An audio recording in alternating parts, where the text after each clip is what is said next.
आप सभी को सुनीता पांडे का नमस्कार और इस गीत में आप सभी का अभिनंदन और स्वागत करती हूँ। प्यारा सा गीत लेकर आई हूँ गुरहथी गीत। गुरहथी रस्म में सबसे मुख्य भूमिका होती है भसुर की यानी कि जेठ की। लड़के पक्ष की तरफ से लाए गए वस्त्र या जेवर जेठ द्वारा भव को चढ़ाया जाता है और इसके साथ ही साथ लड़के पक्ष वालों को आंका भी जाता है कि वह लड़के पक्ष वाले दिलदार हैं या फिर कंजूस हैं, और इस पर जो है भसुर को गाली दी जाती है और यह शुभ माना जाता है। तो आइए सुनते हैं प्यारा सा गुरहथी गीत। धीरे धीरे हो भसुर होले होले, धीरे धीरे हो भसुर होले होले, हमरा मड़वा में यह भसुर धीरे धीरे, हमरा मड़वा में यह भसुर होले होले। मड़वा के यारी पारी चंदा सितारा, देखा मड़वा के भसुर गजबे नजारा। मड़वा के यारी पारी चंदा सितारा, देखा मड़वा के भसुर गजबे नजारा।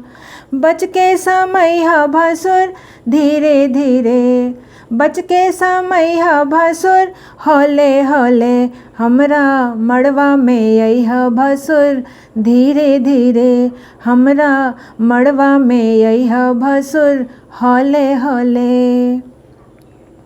गहना देखाव भसुर खोलई ताला, गहना देखाव भसुर खोलई ताला।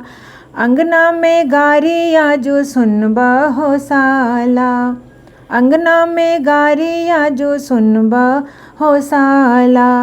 गहना देखाव भसुर धीरे धीरे, गहना देखाव भसुर होले होले, हमरा मड़वा में यह भसुर धीरे धीरे, हमरा मड़वा में यह भसुर होले होले।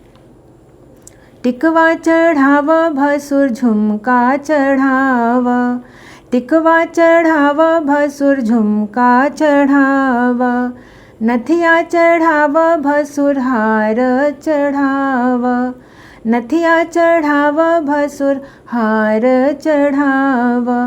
कंगना चढ़ाव भसुर धीरे धीरे, कंगना चढ़ाव भसुर होले होले, हमरा मड़वा में यह भसुर धीरे धीरे, हमरा मड़वा में यह भसुर होले होले।